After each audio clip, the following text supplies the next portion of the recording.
Welcome to the Talkcast Podshow. Now live and in person. I mean, not necessarily live, but we're all in the same room, so there won't be like anytime I talk over them, it's not going to be because latency. It's going to be because I'm an ass. Yeah. Yeah. That's right, Nick. I am an asshole. Thank you, Jesse. Now, I know it's probably been a while since either of you have done a Talkcast pod show, but before we get into the meat of our discussion, which today, Andor what?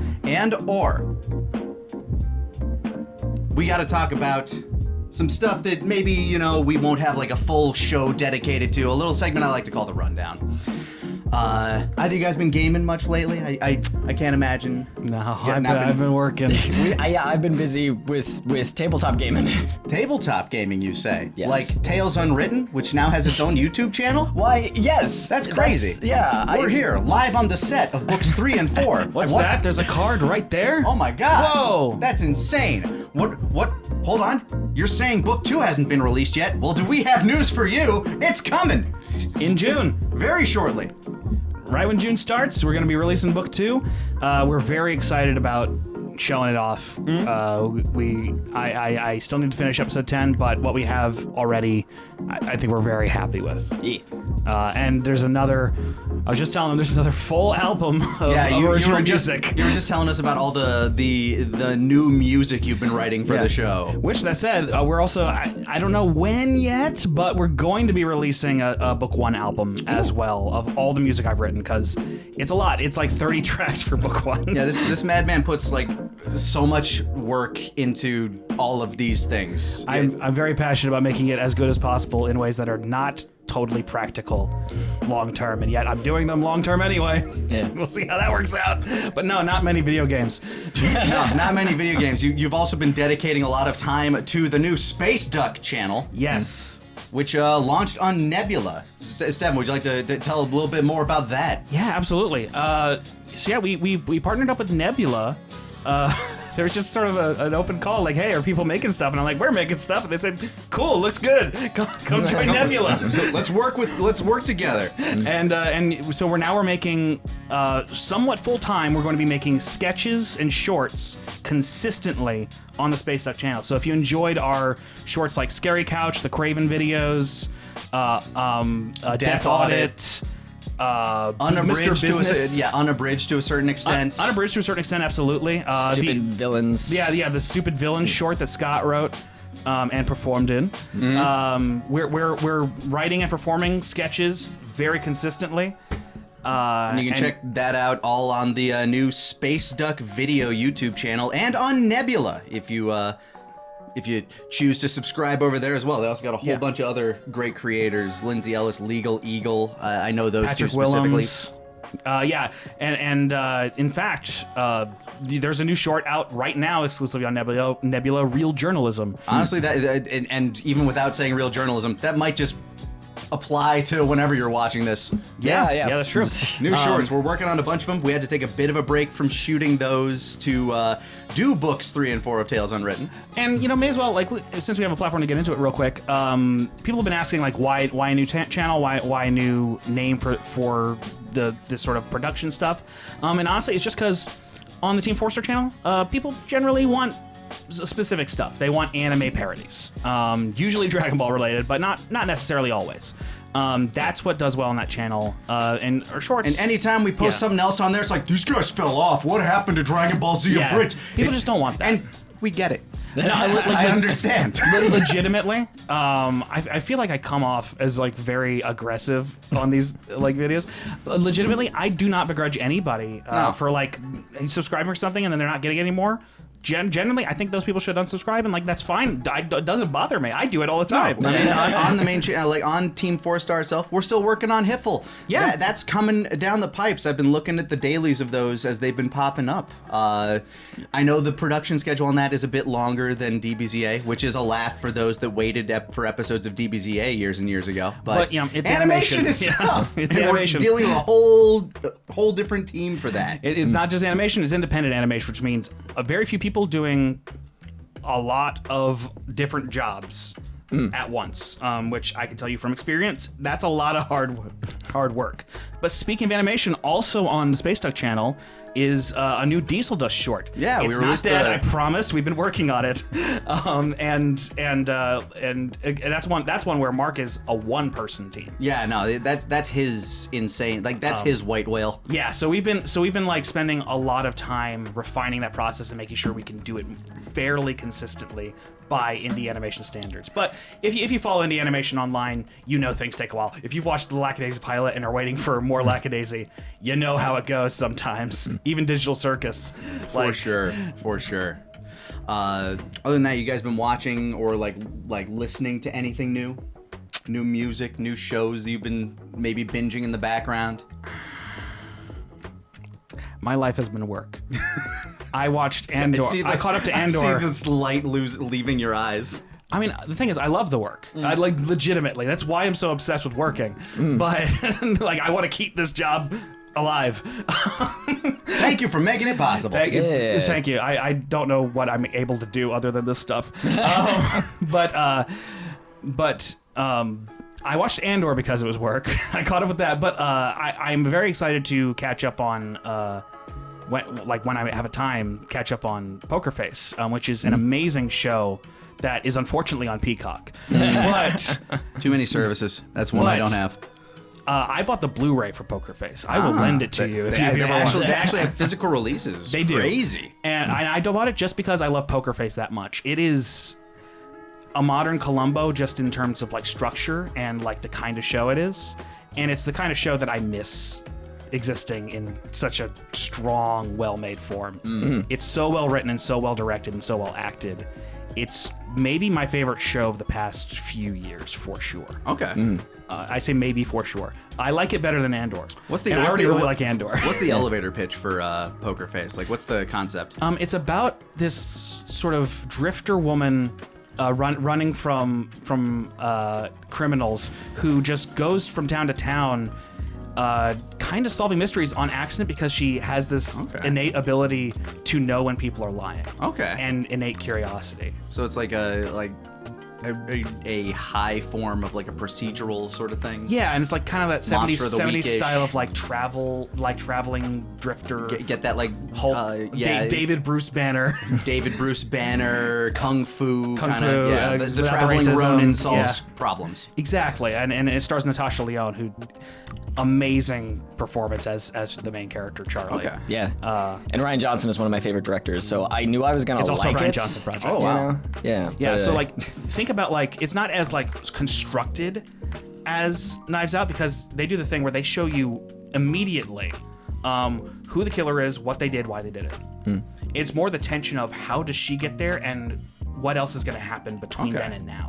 Yeah, and it was really interesting to learn from like a writing perspective because I'm a crazy person also like Stephan where we're just always constantly working and doing insane shit where I did a dissection of all of the villains of each episode of Poker Face and how like what changes like and I have different categories. It's color coded, it's stupid and no one will ever see it but me, but it was very, very fascinating to be like, okay, how do you make each episode different? How do we break from the formula? How do we keep to the same? How do we subvert the expectations? And it's awesome. And and it also has amazing guest stars.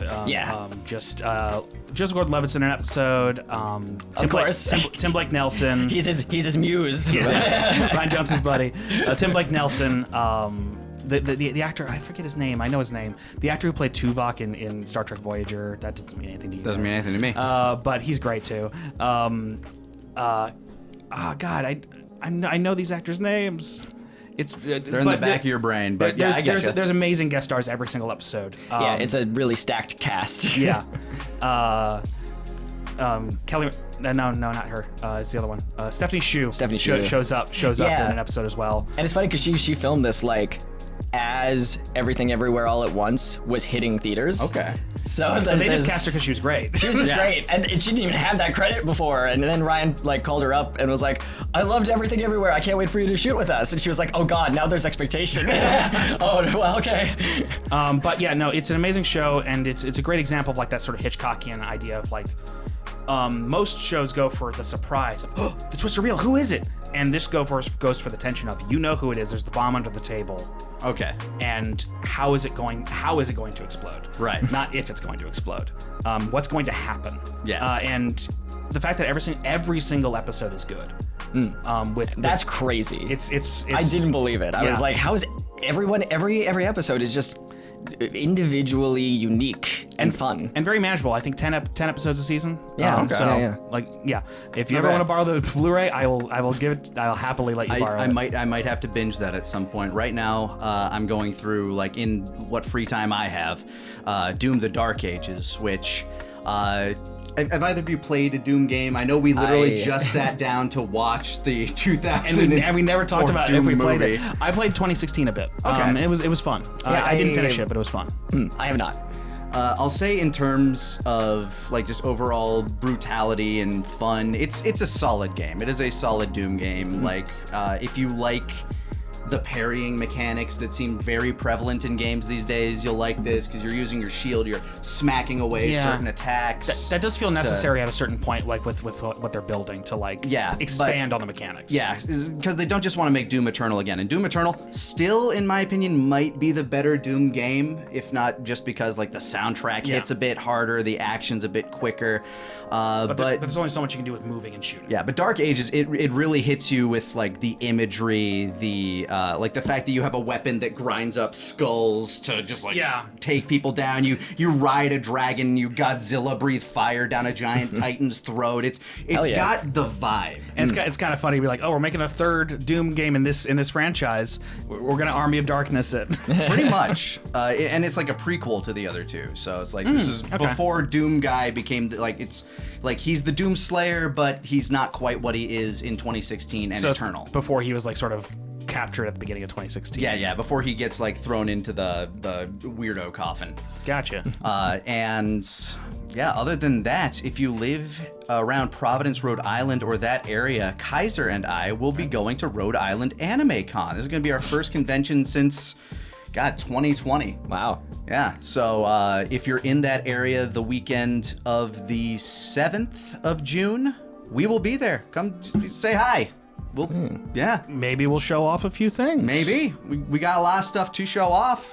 A lot of sneak previews, a lot of things that we've been working on, and always happy to meet people. Yeah, and I guess to wrap up that thought, like we've been working on so many things lately, and, like, I feel like the content like slowed down a bit here and on Team 4-Star as we worked really hard to make sure content in other places starts ramping up and gets going. As we're trying to build up the Tales Unwritten channel, the Space Duck channel. Yeah, keep things going on 4-Star Bento, which has always kind of been like the daily content thing. Yeah. But we're trying really hard to make sure folks have not everyone's going to want to watch everything, and that's perfectly fine. That's why there's a new channel, separate channels now.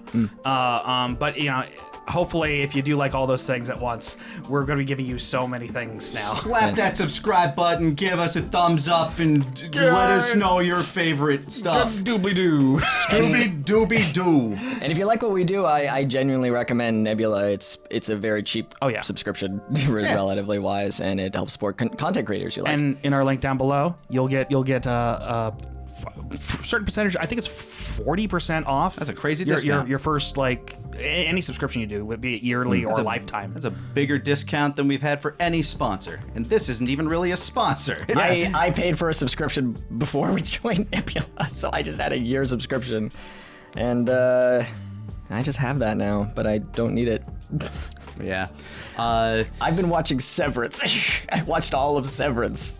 I still need to watch that too. Yeah, I watched the pilot. It was really good. Things. Yeah, I'm pissed off about Severance. It cost $1 billion and it has a celebrity director, and I'm like, there's no way it can be good. And it's one of the best TV shows ever made. It's truly frustrating how many subscription services there are out there to divide up this content. You have Max, which is now going back to HBO Max. You got, of course, Netflix, which is going to be there for the long run. Amazon Prime, which I think is probably one of the better deals, just because it also comes with free shipping for shit. Mm-hmm. But you also got Disney Plus, where you can find Andor. The main topic of discussion, I believe. I call that a segue. Whoa. So let's go into it. Andor. forgot a lot about season 1 going into this. So I was playing a lot of catch up, and I forgot a lot of people's names, and I didn't catch a lot of people's names. So while I was watching through, my brain just attached nicknames to people, like Sad Corpo Cuckboy. Cyril. Yeah, sure. Probably. I'm gonna be saying what the names are. Yeah. Well, we were more calling her girl like gas keep pussy queen. Girl pussy queen boss, girl boss queen pussy. Yeah. Yeah, Dedra are we talking about Cat Girl, like the woman who is just a big autistic cat? Yeah. Dedra. Yeah. Okay. Yeah. I will use the real names. I promise. I will try, but I probably won't. I know Cassian. I know I was Cassian. also- I know Mon Mothma. Mon Mothma. Luthen? Do you know Luthen? I do know Luthen. That's a cool name. Luthen's name got thrown out the most out of everybody. I feel like. Yeah, there's a lot of Bail Organa. Like anybody that was in the prequels, I kind of know. I'll say that was so confusing because I saw him and I was like, Bail Organa. Wait, no, that's Benjamin Bratt, who's also in Poker Face, and that's not Jimmy Smits. So who is this? And then like later I was like, oh no, that is Bail Organa. Okay, But yeah, I wasn't racist. overall, like Andor a lot. This season, though, it was essentially like a 12-hour long movie, and it suffered a bit from pacing because it was essentially 5 seasons of a show shoved into 12 episodes. Yes, my what I believe is true about this. I've read this before the season even came out. The plan was for like 5-ish seasons of this show. But that was going to take 20 years. Exactly. They're like that, after finishing season 1, they're like, that's just not reasonable with like the quality we're gunning for, and with Deal like he's getting older. I keep pointing out this, but like I mean, the season, like the way they renew seasons, they renew it after the season is already done, which means you're going to need at least 1 year of pre-production, 1 year of half a year of filming, and so on to get your next season. Which is why the Stranger Things kids started out as like middle schoolers, and now they're fucking like Adults. graduating college. Yeah, and it's a thing. Yeah, it used to be that producers watch the pilot, they like the pilot, like, okay, we feel like this could be a good show. You are guaranteed 2 seasons, and if season 1 does well, we'll order more. And that's not how it works anymore, for better or for worse. Which I like seeing those limitations. I still think what they did with this season was really good. I think a lot of it was very good. Are you wanting Yeah, to you do have a bit. do your thing? Thank you for asking, Nick. This season of Andor gave us what we truly love about Star Wars, which is glassware. And Star Wars is supposed to be fun. So when I have a bad thought about Star Wars, or I'm gonna get too intense about Star Wars, I wanted to count down my top 5 glassware in this season of Andor. Please show us your top 5 glassware of Star Wars title. Number 5, episode 2 of this season of Andor features a top that is a snifter glass, but the stem is thick, tubular, and solid. I love that. What would you drink from such a glass? Chocolate milk. Ooh. Or perhaps a blue milk. Yeah, straight from That Tatooine. tastes of chocolate? I got to imagine it tastes like berries or something. I always imagine it just sort of tastes like skim milk or almond milk. They actually, you haven't been to Disneyland recently, but they do allow you to drink blue milk there. They allow you to drink the blue milk. I hear it tastes like shit. It's not great.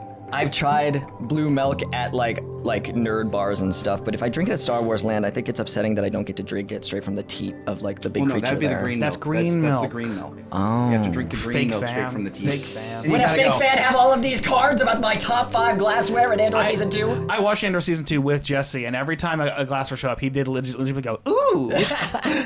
fancy dinner party glassware. That sounded like it was a prelude to a negative thought.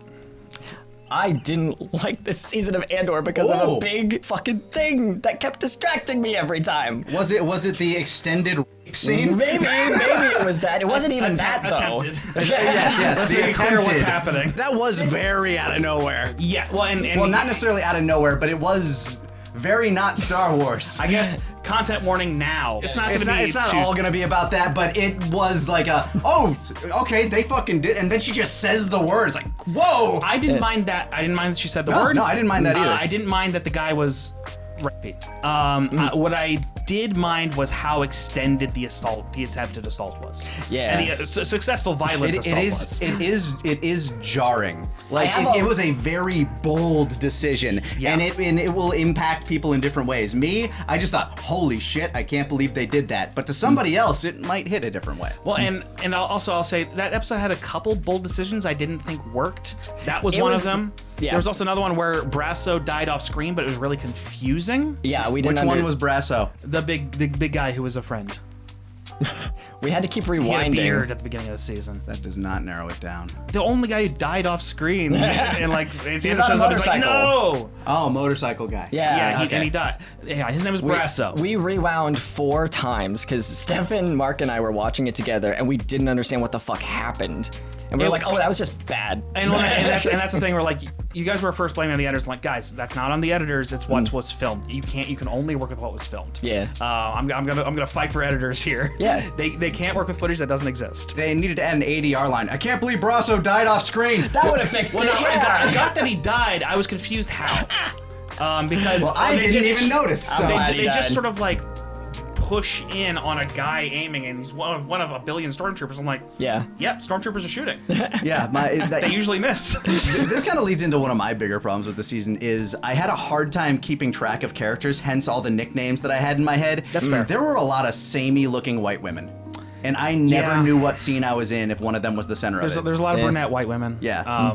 Who, All very pretty, all doing a great job, very but talented. I could not follow what character was what in most scenes. Great performances, to Yeah. be clear. But yeah, I do think at least some hair choices that would have set them apart would have helped. Yeah, there was one scene later on where one of them died, just kind of like laying down, and I'm just like, which one was that one? I'm supposed to care because you're giving me a close up. And I believe you're talking about the daughter of the Yeah, peaceful like one of the revolutionaries, protester. yeah. She was easy to mix up with Clea, who was the woman who worked with Luthen. Yes, Gopher Girl. I'm doing what I can, guys. But yeah, I would agree with what I think is somewhat the consensus here, which is that Andor season 1 is a stronger season. Yes. I still think the show as a whole is very good. I still really like most of what's in this season, but I do agree with Jesse that the stuff, particularly with Bix throughout the show, Girlfriend Girl. and the fact that is your nickname is the problem. Yeah. Is That's what audiences are going to Well, it's either gonna be that or like Druggy Girl. Now here's that's it. well, and here's the thing. I like there are some people out there, and I'm in no way am I going to disparage how they feel. Some people really actually attach themselves to Bix and felt a lot of kinship with her, and I think that's great. I'm glad they got that out of it. And we're coming from a perspective that is not, not a woman. I felt for her like perspective as a character, but I never quite understood her role in the doesn't have revolution entirely. Because like it's clear she had a relationship with Luthen as well. She was like an agent that would go and do stuff But until we she didn't got her. see any of it, and I think Yeah. that's part of the problem. Yeah, until she got revenge on lanky dork fascist. That wasn't even a mission. Yeah, that was just her doing that. So like, and that's like the one thing she got. It's like, wait, if she's going on missions, I want to see that, Yeah. and I never saw it, There, and that bothered me. there's so much. Like, I realized, like, because I wanted to go backwards because I don't want to talk out of my ass and say Bix is one of the worst written female characters I've ever seen. So I went no, backwards. there are way worse. there's much worse. I disagree. I went back to season 1 and went through all of her stuff. And like a crazy person, no one will see these notes but me. But I realized, yeah, I was projecting a lot onto her. They expect me to... There's a lot of telling and not showing. There's a lot of things where she was not necessary. Like that could have been like I went through and all of the roles that she plays in the show. I'm like, oh, that could have been done by Tim. That could have done this. She doesn't do anything. She has no goals. She has no real personality. There's a lot that I'm projecting onto her because she's pretty, Well, and I and the want to actor's like her. And the actor's fantastic. So there's a lot I'm projecting onto her, and that's what I did like 10 years ago. Is I saw a female character that wasn't very well written, but I attached to her because I was like, this is great. I love this character. And then 10 years later, I was like, oh, I think I kind of like read a lot into this that the writer wasn't doing the work, and that's the thing that you pointed out is like, in no way am I putting down anyone who attached to this character. That's great. If you see something in her that you are relating to or something, that's fantastic, and I love that for you. In no way am I putting down anyone who saw representation in her, saw like, hey, this character's going through a hard thing that I went through, and I really appreciate us talking about the thing, because again, we can talk about sexual assaults in Star Wars. Yeah. That is great, and I'm actually like excited about that. I'm glad she said the word. I'm glad this. Yeah. But the writers are expecting the viewers to do a lot of heavy lifting. Yeah, like you're expecting them to form these emotional attachments and get the message that the writer should be better at imparting onto them. It's certainly intended, but it's not on screen. Like she's apparently been active. There's a lot apparently, but it's not on screen. Yeah, there's a lot of interpretation and a lot of like, hey, go read this novel to like get the expanded universe out of it. And this could have been the thing that could have been way smoothed out by having those other seasons. If it had like 1 or 2 more seasons. Yeah, where she actually got to be actively on missions and got to do stuff. Yes. But from what we see is she's Cassian's ex-girlfriend, and then she's kind of has a connection with Luthien. She smuggles parts to him. She gets tortured. She gets tortured a lot. She feels bad. She's in prison. Yeah, she had that like brain melt thing attached to her in season 1 or something, right? Yeah, then she's farming, and it's like kind of fine, but then she gets sexually assaulted, and then she's on drugs, and then she kills the guy who tortured her. Cool. But then she just sort of stays home, and then she's like, I have to leave the show. Bye. Then she's pregnant. Her only role is to react to men and suffer. I mean, I think that's one of the reasons she did leave. Like, it felt like when Cassian got back to her, he was like, no, you're never doing this shit again. I'm not going to let you. So, like, there's that bit of agency where it's like, I just need to fucking go. Like, because she was even saying, like, you know, if Luthien had asked me to go, I would have gone. I need to get out of here. I'm fucking drowning myself in meds, like, trying to self-medicate myself here. See, but at that part of the story, they seemed past that. And it seems it was more about Cassian. I mean, it was a bit about Cassian, which is kind of funny because I think he only appears in about a quarter of his own show in the second season. But part of the parts that are him in the show is Bix, her entire life just being about Cassian. Yeah, no, like in my analysis, I'm like a crazy person because I was like, I don't want to be wrong about this. You know, I want to do a lot of research, which is more than they did about sexual assault scenes. They did no research they just did a weird exploitative.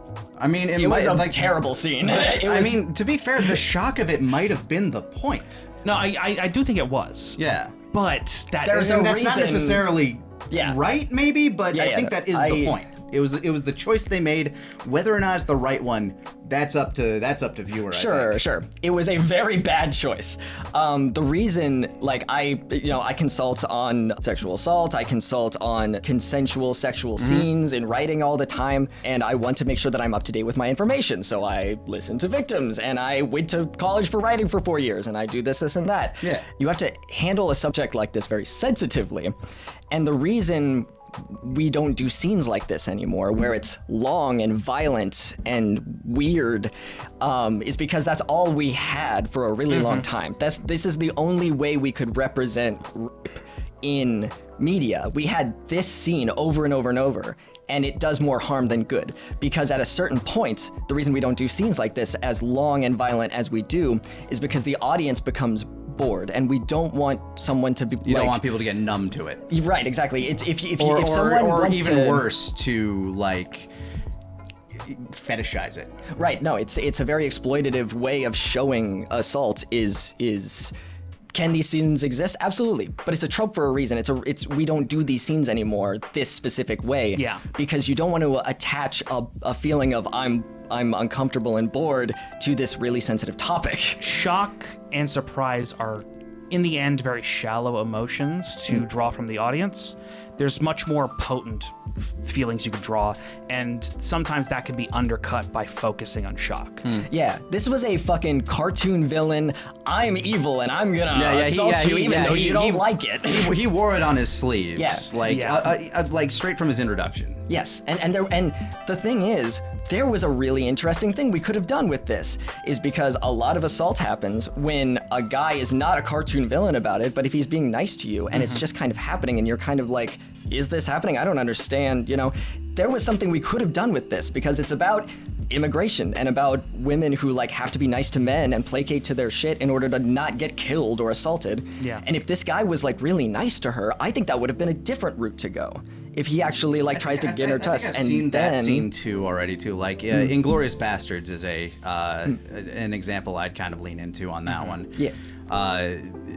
Which I mean I think does it a bit more tastefully, frankly. Which is shocking for Quentin Tarantino. Yeah, no. Quentin Tarantino minus Rodriguez, mind you. But Well, that's why I'm just shocked that this exists in 2025. But like, we were talking with Mark about how the main issues with this season is it seems like the guy's writing in a bubble where he's not really. The main two problems I had with this season are just because this guy is like, I don't know what's up, but there are lessons that other writers have learned that he just hasn't learned, and he's kind of pulling from 2003 and putting scenes in here that just don't belong. And the thing is, like, he's a great writer. He's just also an older guy who's maybe not. And like the thing is, there is a writing team as well. But as far as what I saw, they were all men.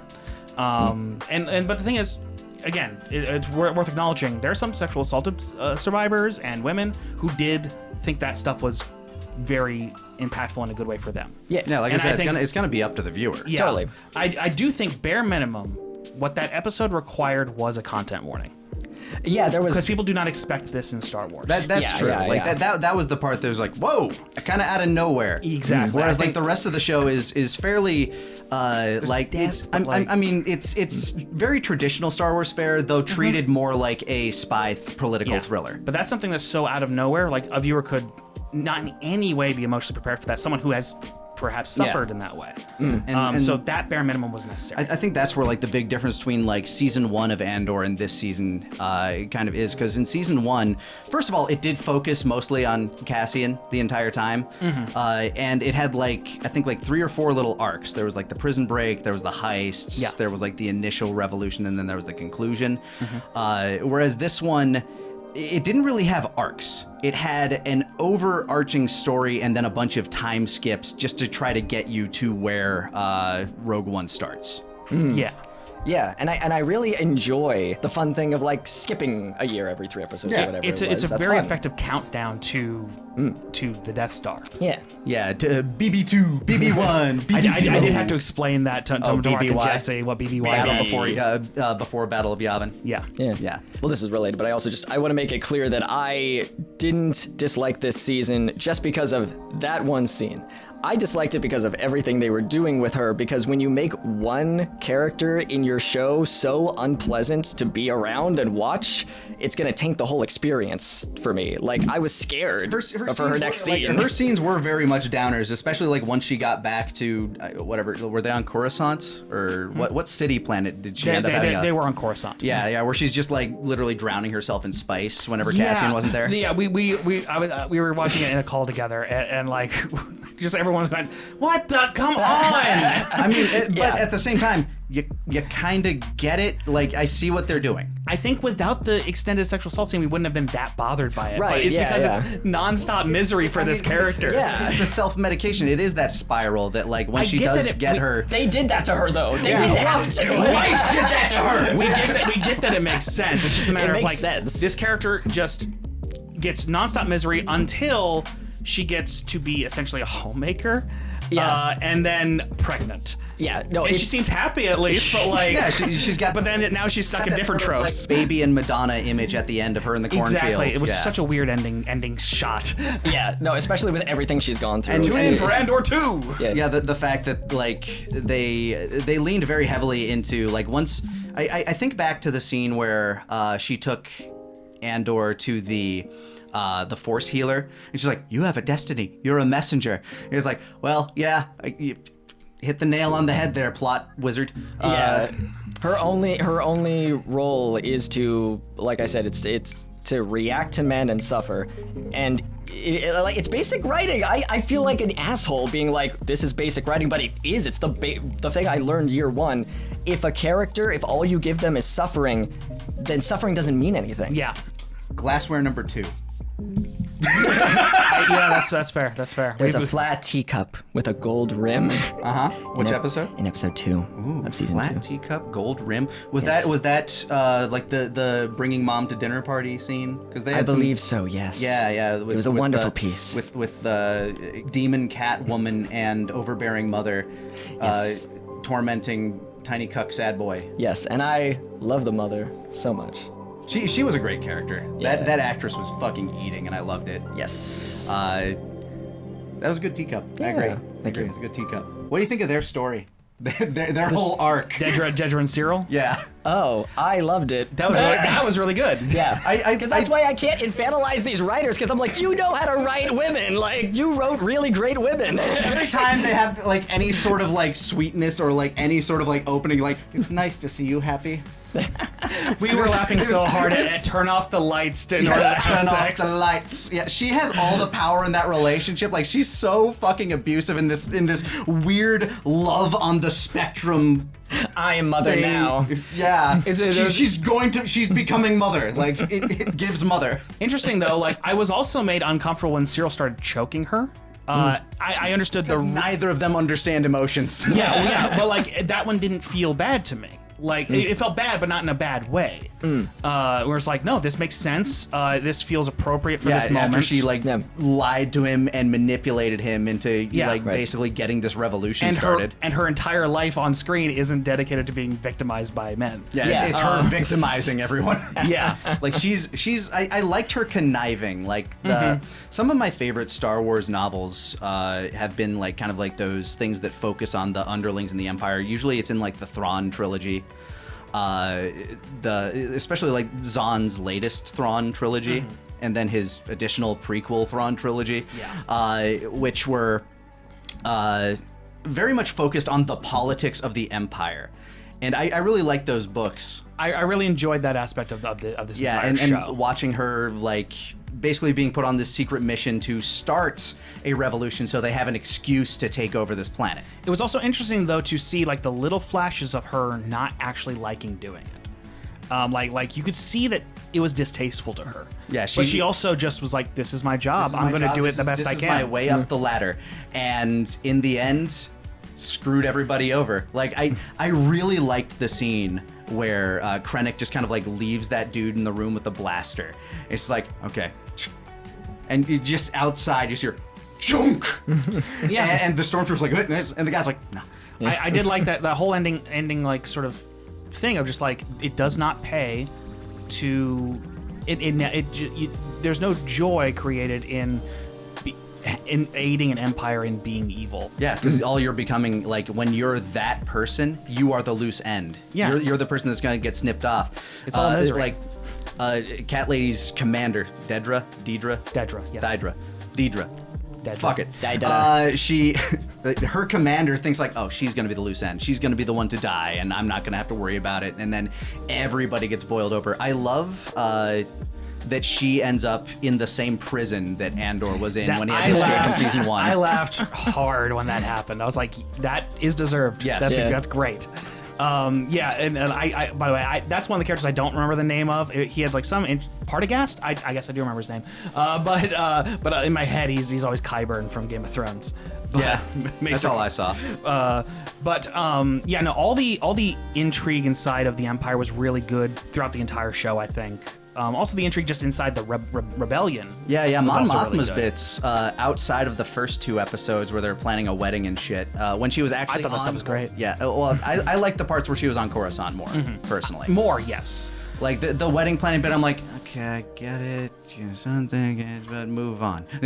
Like I was kind of bored by those scenes. Not that they weren't well written, not that they weren't well acted. I just like, this isn't doing anything for me. Oh, for me, I realized early on what the tension they were building was around the guy, the guy who helped her move her money. Her childhood friend is like, oh, he's gonna have to die. Yeah. And like I was in a call with Jesse like talking about like, and I was like, you know what, I'd do it too. Yeah. That man's talking like that. He's putting that much at risk. I'd kill him. I wouldn't feel good about it, but it would have to be like, it's far too dangerous to too many people Yeah. to let that guy live. And it's one of those things where like, no, that's not a good person thing to do. Is it the right thing to do? Yes. But also I can see why Mon Mothma, being shielded from all those sort of realities, doesn't trust Luthen. She's scared of him. Yeah. And also she's right to be scared of him. He also killed Lami. Yeah, like that scene where she's where he talks to her on Coruscant. I was like, I'm sending my own guy to help get you out of here. It's like, I'm more scared of you than I am of the Emperor. Yeah, Like, and yeah, like she says that after we've watched him. No. He in the next segment, in the next 3-episode segment, he murders. No. like Yeah, he kills murders Lami. he kills his little gopher dude, Yeah. his little rat. Yeah, and it's one of those things where, like, I was generally sad when he was dead. It's like that. But you get it. That makes sense, but like also it's like I feel like that's a situation where I would have tried to get him out. Like I would have tried at least. Would it be more dangerous? Yes, but like I don't think I could have brought myself. I think there were too many moving parts at that point. It's like, look, this guy's a liability. He has been a liability. Well, no. Well, he's been a loyal asset. He's been a loyal asset because you have dirt on him. That was never established. I thought he set up like a listening station with them and some shit. But either way, No, it was never established. That was I dirt. agree that he was a liability. Like in this situation, where trying to get him out would have raised too many red flags. But yeah, I found all that intrigue very good, very interesting, very engaging.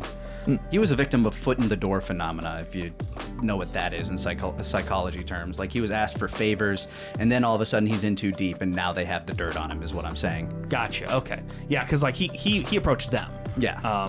But yeah, like and yeah, showing that like participating in the system didn't help anybody. Like anybody who participated in doing these evil things did not in the end benefit. I mean, look at Saw Gerrera and his whole like little mini plot with the bomb, and how he rooted out his own little mole by just trying to get somebody to learn how to set up the bomb. Is like, oh no, this guy was a fucking spy. Now you're my bomb guy. I actually really liked his speech where he's like inhaling the. He's like, you gotta breathe it in, the freedom, let it roar. I was like, God damn, no wonder this guy won a fucking Oscar. And Like, Forrest shit. Whitaker, Yeah, fucking great. It was also though very funny to realize that in Rogue One, I thought that was a medical device. No, he's just getting high. Yeah. It's probably not helping with his paranoia. Yeah. I mean, he says like, are you crazy? Yeah, yes, I am. I'm very crazy. You have to be a revolutionary. Breathe it in. Now you're crazy too. Let it roar. And now his voice choices also make sense. And I was like, oh, he's destroying his throat with this gasoline. Because he's been breathing that starburn Fucking vapor ethanol. gas. I think it's actually a plot point in the Star Wars Battlefront 2 video games, like fucking campaign mode. Because that gas is what they use to essentially incinerate the atmosphere on planets. It was the backup plan for the Death Star for the Empire. Interesting. Yeah, how they would try to control. I can't remember what the actual name of the project was called, but I bet it hits great. it was a pretty fun campaign. I mean, if you I like mean the drugs. Oh yeah, no, that is amazing. But Love the smell of napalm in the morning, I think was the inspiration. But yeah, no, like the thing is, like, yeah, the season 2 has a lot of really great stuff. I also loved how more Star Warsy it was. Yeah. Like you were commenting on like the little Muppety. Little Muppety all the aliens. I love Yeah. Muppet Grandma, like in the hot. It was some very needed levity in that episode, and I'm glad they knew to have it in there. And like also like part of what the revolution in Star Wars is it's diverse, while the Empire is all humans, like no aliens except for Thrawn, who you learned in the Timothy Zahn books is somewhat like mistreated, or would be if he weren't so highly ranked and so useful. Yeah, and his allegiances are always in question, basically. Yeah, like the Empire's racist. It's pro-human. And he is the only alien among high command. Yeah. And that's notable, and I'm glad that they picked up on that. Like, okay, yeah, we need to like include alien folks among the rebellion and stuff, and just in general, because that's part of the story of the rebellion. Yeah, there's a lot of stuff this season that I really liked. Yeah. I wish that I liked the season more. I don't want to be like the whole season's bad, because that's not true. Yeah. I just I would have stopped watching if I wasn't watching for work, and that is what I kind of rate my barometer on, you know? That. When like, I will say, I don't think this show is a good binge. I think you need time between some of the episodes to like actually digest. I fair, definitely yeah. feel like we had to binge it within this week because we had no time before now to watch it, even though we were excited I about luckily it. watched like 3 or 4 episodes beforehand, so like I wasn't like, oh my god, all 12 episodes. Yeah, but I do like that. In my opinion, at least, the first episode of this season is the best one in the season because it has such wonderful cinematography. They have that wonder shot. They have the mirror shot. The sets are just beautiful and the big sets and like throughout are great. Oh yeah. Yeah. And I love that they actually reuse sets from the movies. Like the base that Saw Gerrera is setting up and teaching that dude to like work the bomb at. That's the rebel base in Force Awakens. Oh, cool. At least I'm pretty sure it is. It looks the exactly like it. resistance base. Whatever. Actually, but yeah, no, I mean to say that like.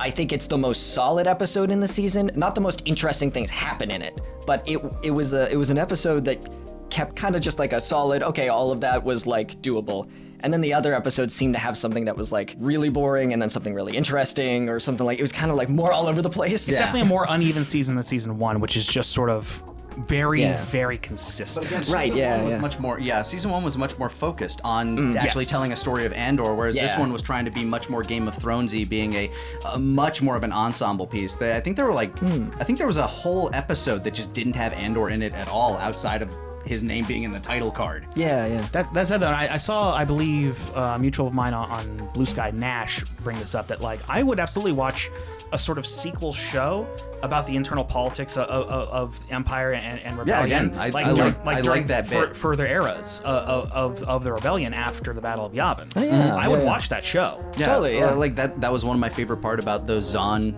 Thrawn books, is just like looking at the inner workings of the political hierarchy of the Empire. Yeah, but yeah, like it is a thing where, I think you might have had an easier time if you could pace yourself and not have to watch it for work. Yeah. And Because like season 1. we just watched it because we wanted to. Yeah, season 1 I loved. I don't think I can think of one thing I would really change with season 1. Like Bix, her stuff even in there was fine. Like I was fine with her. But I was like, oh, this is really interesting. I'm excited for season 2 because I want to see what they do with her. And then it just but season 1 is excellent. And I think for you, like, which is not necessarily true for me, or I think a lot of viewers, is that like you really attached yourself to Bix. Yeah. In a way that like most viewers did not. So that's going to hurt you personally more when you feel like she's being done dirty. Totally. Because like and then that will distract you a lot more than it would be for like most viewers who probably didn't attach themselves that much to Bix because there wasn't much there.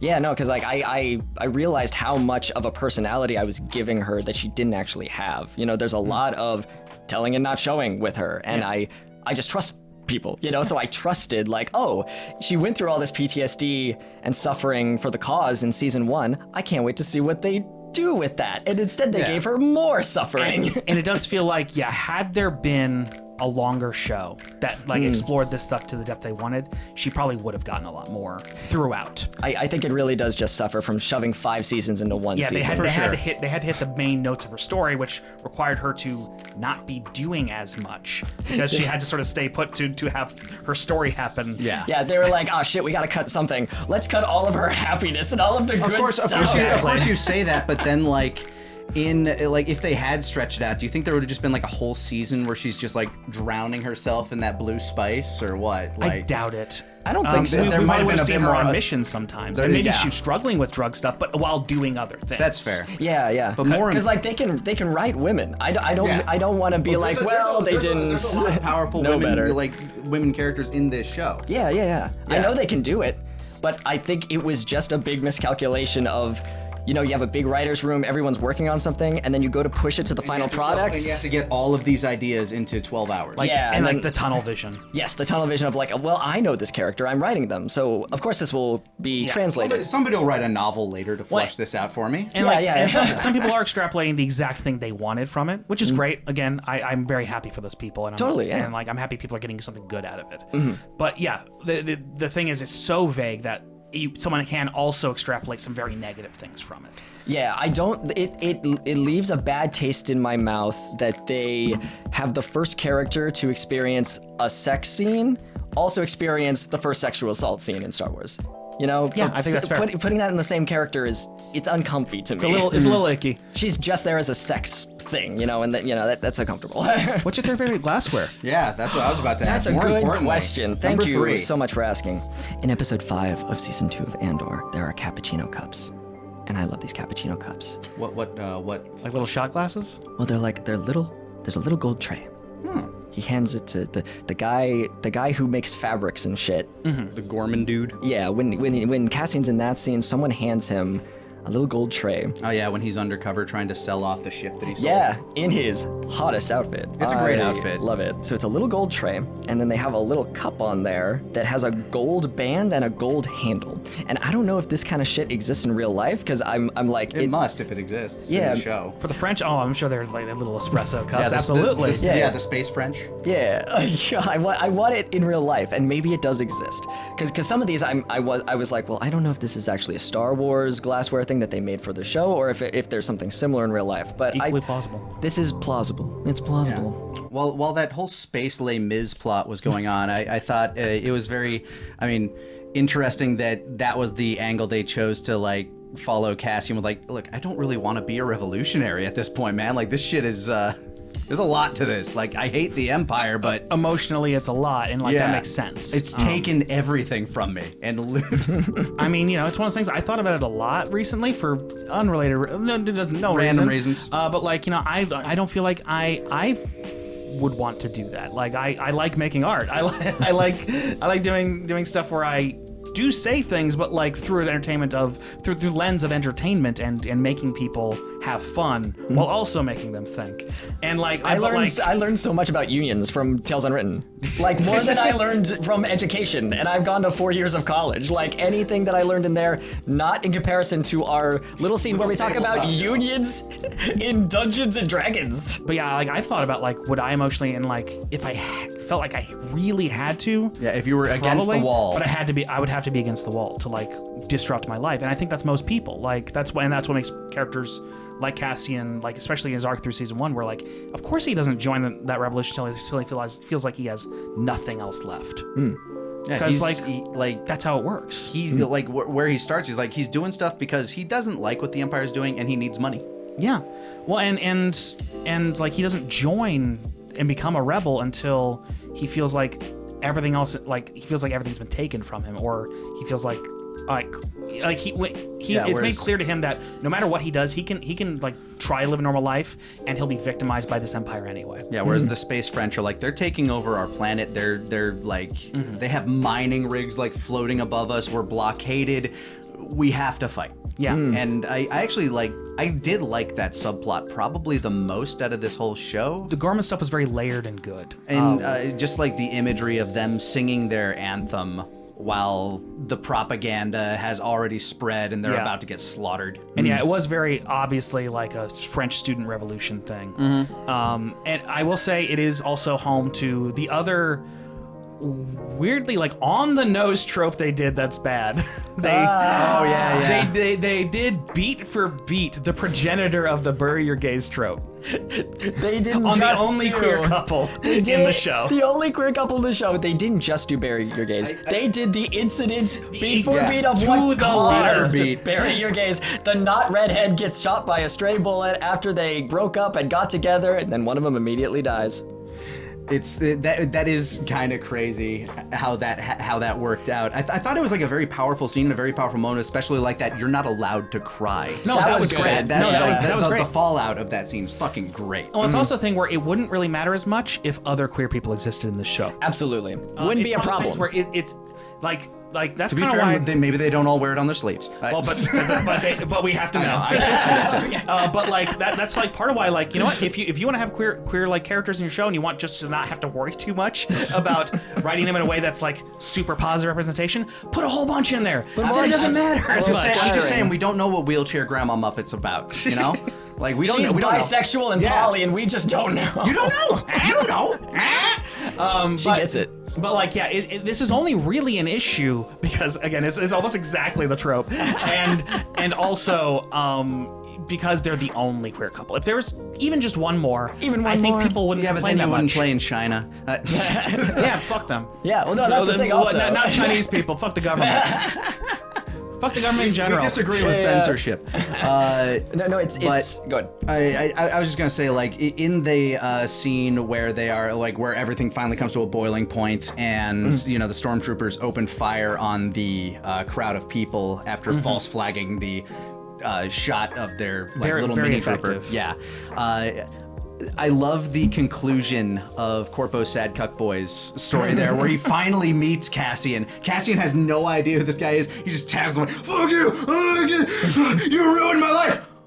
Who are you?" Yeah. I love that beat, and he just gets shot in the head directly afterwards. This look of realization, like, this motherfucker doesn't even know who I am. It's how Cyril He's my entire life. It's how Cyril deserved to go. It really was. Being unknown and unimportant. But he died defending his abuser. And and the thing is, like, what I liked about that was, like, they're even starting to play the theme, like when Cyril's looking around, he's generally starting to, like, have his first thoughts of, like, you know, however, like that thing of everyone has their own rebellion. He's starting to have his. Yeah. I thought that was going to be his arc. Like, is he going to have to choose? And it feels like it would have been if Andor wasn't right in front of him and his worst parts of his personality shone through. He let the worst part of him win. Yeah. He let, well, it's maybe not necessarily that, like, the worst parts of his personality shone through. It's that all of that anger and angst and everything that had boiled up inside him that he doesn't know how to feel, because He's a little brainwashed. a little brainwashed, and he's, like, also clearly depicted as, like, not being super attached to his emotions and having a hard time adjusting to them, just like Dedra. With his mother, it's clear to see why. Yeah, very much. He's always been under the thumb of a very powerful figure, so he has all this pent-up aggression, and there's Cassian Andor, the person that kind of, like, started this whole thing rolling for him, so he can put all of those angry emotions onto him. It's a projection thing. It's not necessarily like a thing about super toxicity with him. It's mostly just about, like, a psychological need for release. It's catharsis. Yeah, but that said, like, you know, he is shown from the beginning as well. Like, as soon as he has even a little bit of power, he gets power hungry. Like, he gets a little mad with it. Like, like when he's in the small cop. Like, Yeah, he just starts being really mean. When I was sitting at that table over there, I found one string of shipments that was out of line, and it led to a massive conspiracy. yeah. You can make a difference here, damn it. And, like, it's one of those things where, like, Cyril does suck. He sucks. Now, we get a lot of reasons why that are actually, like, kind of It makes compelling sense. and, like, even... And you think he's... even feel a little bit for him. There's even, like, a potential for him to have redemption, but he... But Andor being there ruined that. Yeah. Like, it's one of those things where, like, as soon as I heard that Andor was going to that plan, I was like, oh no. Because, like, I do like that those little bits. Like, it's, you know, it is like He felt bad that he was leading these people to slaughter, these people that he got to know. Well, and like Nemec's right, and like I will say, like, nothing has ever hit the high for me of the show the same way as in the final episodes of season one of Andor, when Nemec's manifesto is playing, and then also the funeral. I cry. Same. I've watched it 3 times and I cried every time. It makes me feel very powerful feelings. But, like, he's right. Like, the oppression is unnatural. And it's unnatural even so much in someone like Cyril, who's like, this is wrong. I feel this is wrong. Yeah, he tried to tell the people that were, like, going to the rally, you need to, don't go there. We can get you out of there. We can blame this on somebody else. Like, you motherfucker, it's too late. We're in deep. And when he betrayed them, like, they don't trust him. But he did get to know them. He did get to know people there, and so he's human. He's a bad person, but he's human. Yeah, like when he was getting briefed on, like, we can get you revolutionaries to help you. I was like, this is the best day of my life. Like, Jesus. And he was lied to. It's so nice to see you happy. And he was lied to, and he was kind of obviously lied to. And he just sort of bought the lie because it benefited him. And I can understand when you've never known any other way of life. You know, he's like, well, this is my way. Yeah. Law and order is correct. Yeah. And I'm on the side of law and order. I am on the side of the government. The government... Oh, shit. The government. We're talking too much about revolution. The government protects people. We love the government. Yeah. We love the government here. The Jedi tried to kill the Emperor. What the fuck? Abolish ICE. But more importantly, number 2. Most importantly, We were just talking about good stuff there. We didn't even talk about something negative. We don't have to sandwich negatives. Oh, that was just the framing, but being in a bubble makes you bad at writing. Bury your gaze is something that you. Yeah, those are bad things. There you go. yeah, that's a symptom of being old. Cali coolers. Cali coolers. Do you remember that scene in the party where there's the 2 guys? The What episode? The gay little cop who has a gay little cop friend. What? There's a gay little cop who has an emotional support gay little cop. Oh yes, okay, I know who you're talking about. Okay. The guy who took over Dedra's job. Yeah. I'm like, I don't know their names either. But there's a scene where they're that party scene, in Coruscant. Yeah, in episode 6 of season 2 of Andor, there's a cocktail that looks like it's not shrimp, but it looks like shrimp. Yeah, with like the little frilly tail sticking out of it, Yeah. with like that little pink champagne in there. Yeah, there's like rosé bubbly. there's like slices of like orange and red fruit inside ? I don't know what it is, but I looked at it for way longer than a normal person should. It's on the Wikipedia. There's like Cali coolers. And they were like these like taller than average, like a little bit wider shot glasses, but not quite a tumbler. You are correct, Nick. They are tall, thick stem shooters is how I describe them. Okay, It's like that's a good way shooter, to- but it's like, love the look of them. The guy says, "What are you drinking?" He says, "Cali Cali coolers. coolers. I'm on my 3rd one." This scene has great drinks in general. There's one where the glass isn't particularly interesting, but it's a blue drink that's garnished with like a blue fruit slice. That's the kind of shit where if you go to Galaxy's Edge in Disney and you go to one of their super stupid expensive cantina bars, you can get something like that and it tastes like potpourri. I see. Sometimes you see something in Star Wars and you're like, that's gonna be a thing. I can buy that in the store the park. It's like blue curacao and Sprite, basically. It's what you're drinking for like $30. It's $30. It's $32. We gotta take a trip at some point. Oh, sure. That'd be awesome. We should do a video about it. Why not? Yeah. I will say, you talked about your favorite episode was the first episode of season 2 in this season. Or I guess I should say it's the strongest. It might not be my favorite. I don't know. But what about you? To me, the strongest and my favorite was actually one that didn't include Cassian at all, Yeah. which was the only episode that didn't have Cassian at all, which was, I believe, episode 10. Yeah, Luthen's thing. That was a really good episode. Flashback episode. Was just about Luthen and Clea. Yeah. I loved that episode. It was a good episode. It had Muppet Grandma. And it was a great example of like the kind of episodes we probably could have gotten more of if the show were longer. Yeah. But again, I kind of hope they do a version of this show out like past like that. It's not called Andor. That does explore more. Like I want to know more about Mon Mothma now. I didn't give a shit about Mon Mothma until I want to know this show. about the Bothans. Yeah. Like I knew of Mon Mothma because I'm a Star Wars dork, but like, but I didn't care. And now I care. I want to know what her life's like. The hierarchy or the traditions of Chandrilla. Now you do. I want to know what happens to her, and I want to know what happens to Vel, like her cousin. I want to know. Like, I'm pretty sure Mon about these Mothma gets people. killed by Starkiller Base, but I hope not. You make a very good point, though. I think that might be my favorite episode. Also, but the first episode is a contender also just because I love how it starts. We didn't talk about how it starts, but I love that scene where it's the woman who's giving him information and she's like genuinely like kind of scared. And she won't even look at him in the eye, and they have that really like awesome conversation where we don't know if she gets out. And I kind of love that it's open-ended like that. Yeah, so it's part of why like I'm happy. I figured this would be true, and I'm happy it was true that Andy Serkis's character in season 1. I wish I remember the name. But the fact that like the last time we see him is just the last time Andor sees him, which is just like sort of like, wait, what's going on? Then he falls. Sometimes that's just how people are. I can't swim, and like and also that's a moment that makes me cry too. Yeah. I'm just like I'm getting emotional just thinking about that because he knew. Everyone went there on the same way. Yeah. They knew that they were surrounded by water. He knew he wasn't ever getting out. Yeah. He didn't do it for himself, and that made me like realizing that in that moment made me very emotional.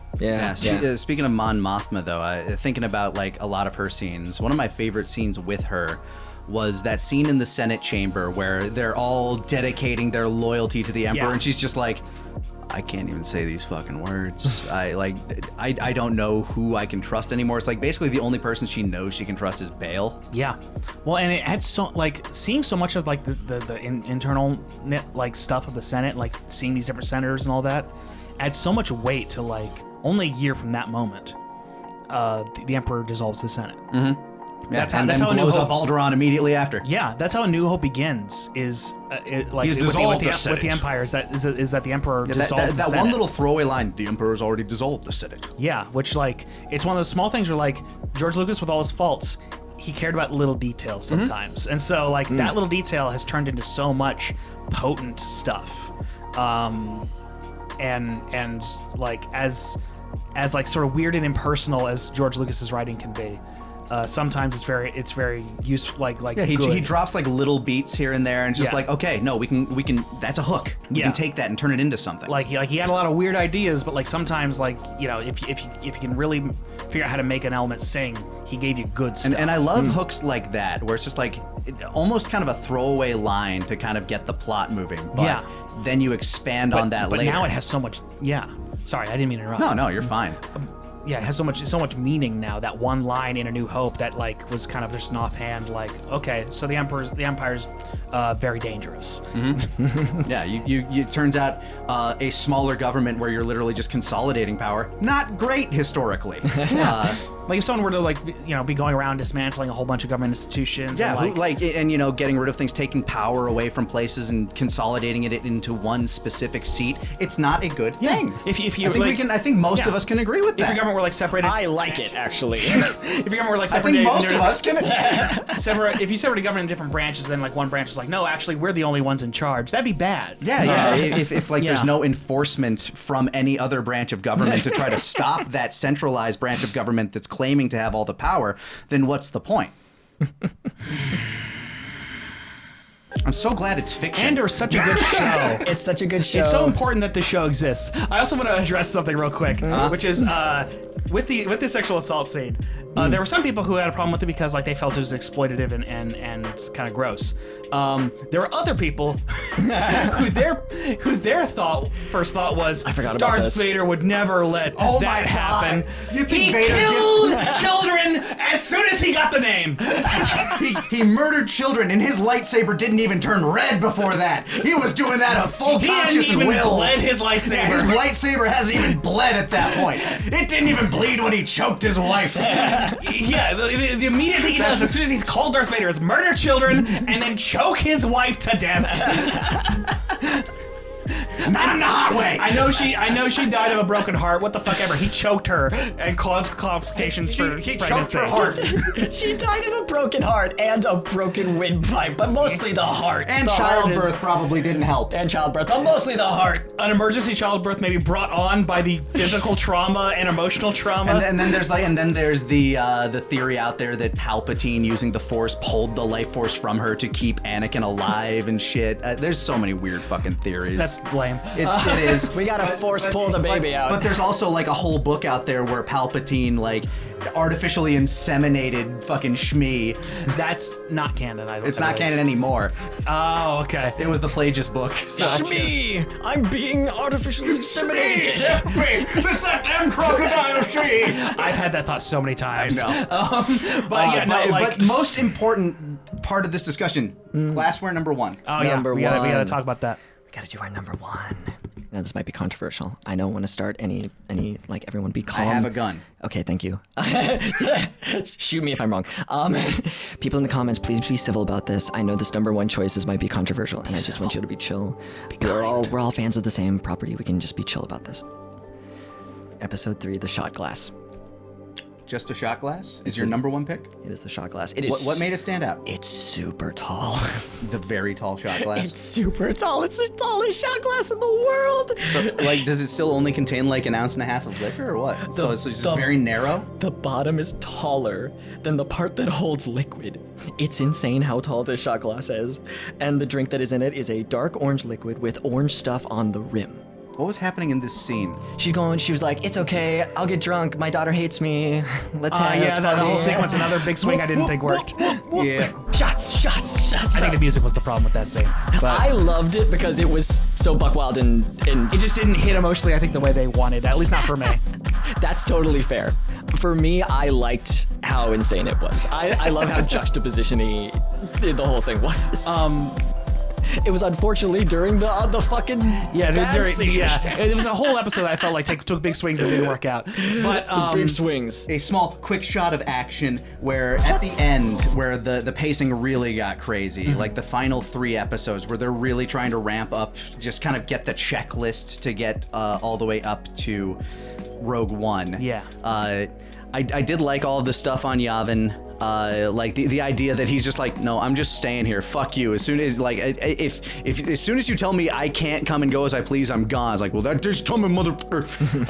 I did like Cassian's story. That's the one thing we haven't really talked about throughout this is Cassian's arc throughout this show. Cassian's in season 2. Yeah. Wow. For like at least a quarter of it. I blinked and missed it. We start and he's like, you know, getting he's trying to get a ship back to, you know, a tests. I think it was like a stealth TIE fighter, like one of those stealth TIEs. Some sort of like prototype. Yeah, it's a stealth prototype for the TIE fighters, which I believe was actually one of Thrawn's projects in the books, which is kind of fun when you think about it. So he ends up with this like little rebel group that I don't know what their deal was. They're morons. Their deal. The fucking idiots that got stranded. I thought it was supposed to be like liberal infighting. Yeah, it definitely felt like leftist infighting for sure. Like a bunch of idiots who have no idea about how to work together. It's like, ah, shit, we're trapped here. You got a ship. We need to get out of here, but we don't know who you are, so fuck you. Also, we're out of food, and there's monsters in the jungle. And we have no real chain of command. That dude's brother ran away. He's coming back. No, he's not. Because we were watching with Mark. And Stephan and I were finding the dialogue really funny, and Mark was like, "Yeah, because it's just you and Jesse writing. Like that's how we write an argument. That's how we write fighting. Is funny. You know, we write it in that exact. It's always funny. It's always funny. It's always sunny. It's always funny in Philadelphia. Yeah, we were joking about like, what if the gang was just dropped into there? Oh, I'm sorry. You want to take the stealth bunker? Oh, I just learned how to fly real quick. Oh, look at this. I know how to fly. I don't know how to fly that thing. Exactly. Charlie would just eat everything. Like he would have no problem. Just... guys, I found the forest berries.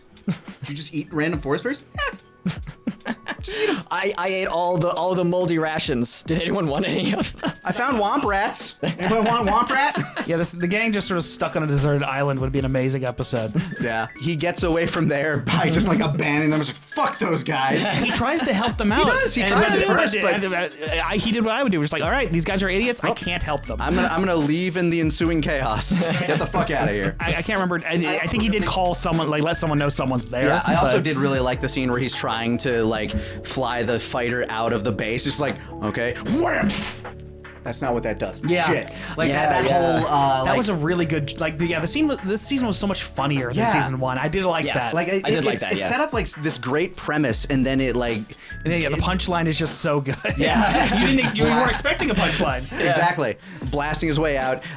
Finally, he sells the thing, and then he disappears from the show for like 5 episodes. Yeah, that's what bothered me. Is episode 1, of this season starts really strong because like that's a really funny scene where we're here for the big damn hero moment. We're really excited, and then all of a sudden, oh fuck, he can't fly it. And I was yelling at the screen. Oh shit! He has to like blast his way out. I love that. Yeah, it was hilarious. And then that whole arc finishes. He sells the thing, and then he just lives with his girlfriend for a while, and like, hey, I need you to go to Gorman. It's like, fuck, fine. Yeah. I need you to go here. Fuck, okay. It's like, no, I'm done for now. I'm going to go live with my girlfriend in Yavin. Maybe we can meet a force healer who will tell me what I'm supposed to do with life. Yeah. I did like the inclusion of someone force sensitive who's not a Jedi. I always enjoy that. That's cool, yeah. And the fact that she's like, I feel what people are feeling, and I try to heal them, and sometimes it works. Like, I'm an empath. Well, it's like slight tangent, but like that's one of the things. Like if they do like make more stuff with Rey, they keep talking about they want to do more like another Rey movie, just not a mainline movie, just about Rey. And I'm like, cool. I'm actually cool with that. Let's rescue some of that. Yeah. I love Rey Star Wars. Well, I think part of that would be like saying, okay, if we're rebuilding the Jedi, let's look into all these other people who practice using the Force who aren't part of this one religion. Yeah. Like, what else can we learn? Because there are people out there. I think it's even implied that like maybe even Bix is slightly force sensitive with how she has dreams that lead her to like know when Cassian's in danger and when he's coming back. That's true. She did note that she knew stuff. That's interesting. Yeah, and that's why she's more open to the idea of a Force healer, and Cassian's like, no, fuck that shit. This stupid mumbo jumbo. I didn't pick up on that until you said that. That's actually very interesting. Yeah. Yeah, because that's kind of cool. Unfortunately, with like all the stuff that involved her, I was distracted. I was dreading her scenes coming up, so I was just like, let it be over. That's why you can't get too wrapped up in this stuff. You miss the little bits that actually give her a little bit of modus. Well, I would love if they didn't have cool scenes and then them punching a woman repeatedly, and then a cool There are like scene. people in the Star Wars universe that have like immense luck that may very well just be Force sensitive. Yeah, because like her like hallucinations. And like canonically now, because of Rise of Skywalker, that's Finn. They told it in a bad way. Yeah. Oh, but yeah. I got would- a secret. But I wouldn't mind exploring that in the future if they Yeah. want to bring these characters back and put them in good stories. Yeah. But like there's all that is to say, like the first season was really good, but it also seemed a little scared to be Star Wars. This season was more uneven, but it felt really Star Wars. It was very Star Wars. Yeah. And I feel like there was a balance there that they didn't quite find, but they were close. And I really liked it. It missed out on some of like the adventure, like heisty elements that season 1 had that were really good and really worked for it. Which again, I think more time would have given them more time to explore. Like that. Bill Burr's character arc, or like his like that entire chunk that involved Bill Burr with that heist on the federal bank. I loved that. To me, the best episode of The Mandalorian by far. You mean Andor? Bill Burr was in Bill The Burr was not Mandalorian, in- actually. I thought. Oh, was that Mandalorian? God damn, I'm confusing these sheets. It's such a good episode of The Mandalorian. You think it's You an thought Andor. it was Andor episode, yeah. It's the best episode of that show. Yeah, no, for Very good. For all of the mess that Star Wars can be, I'm really glad these shows exist because they've made me a better person, if I'm honest. I genuinely enjoyed this season. I don't think it was. I agree. Yeah. I don't think it was as good as season 1, but I liked the way it kind of developed everything. And even when Cassian re-enters the story in the last third of the show, in the last 2 years of Yeah. the show, I liked all of the stuff that happened, like with the battles that he fought on Gorman and how he I did like the way he got K2SO. Yeah. His girlfriend left and he's like, "We built you a new girlfriend." We finished building that robot for you. And yeah, K2 added a lot of great levity to the show. Which is something that's like, I wish it had one more season just so we could have just a little bit more of Alan Tudyk as K2SO and kind of see that relationship a bit more. Absolutely. Because, after that point, after everything came to a head at Gorman, after he gets Mon Mothma off of Coruscant, that's just it. That's just, Rogue One's happening now. Yeah. And we do have obviously the lead up to Rogue One in the final 3 episodes. But K2 added so much fun energy. Yeah, that scene where they're gambling is like, you have never made a bet like that before. This is a statistical anomaly. We're humans, you can't count on that. Yes, but this is I've played 800 hands with you, and this is the only time. We finally got our favorite characters, K2 and Melshi.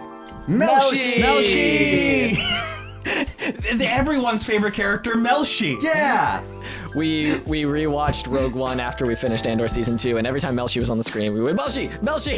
I kept telling you guys that's Melshi. Yeah. I got into it. I ended up, I finished Andor, and like you guys, I felt the compulsion to rewatch Rogue One, but it was so fucking late by the time I finished Andor season 2. I'm like, that's fair. fuck it. Unfortunately, how does it hold up after the fact? The same. I didn't get. I really you got liked, nothing new out of it? Yeah, and in fact, I got less. I think because it's difficult when you make a show after a movie, right? Because you already have this pre-established stuff. Someone has certain ways of saying things, and they don't have all this history with the show yet. Yeah, because it's weird that you say that, because I remember after watching the Clone Wars, the cartoon show, I'm like, okay, I actually appreciate some of the prequel stuff a little bit more because it fleshed out some of the shit that clearly was not fleshed out. A lot of people feel that way. For me, I never like a movie more by getting retroactive context. Ever. Okay. When we went back to Rogue One, I felt the exact same way I felt in 2016, which was the last time I had watched it, which is the characters were far too shallow for me to care about them. I want to care. The actors care, and I see that, but the writing has not brought me in enough for me to care. And even with Cassian, a character who I do know, I'm not seeing that guy on screen.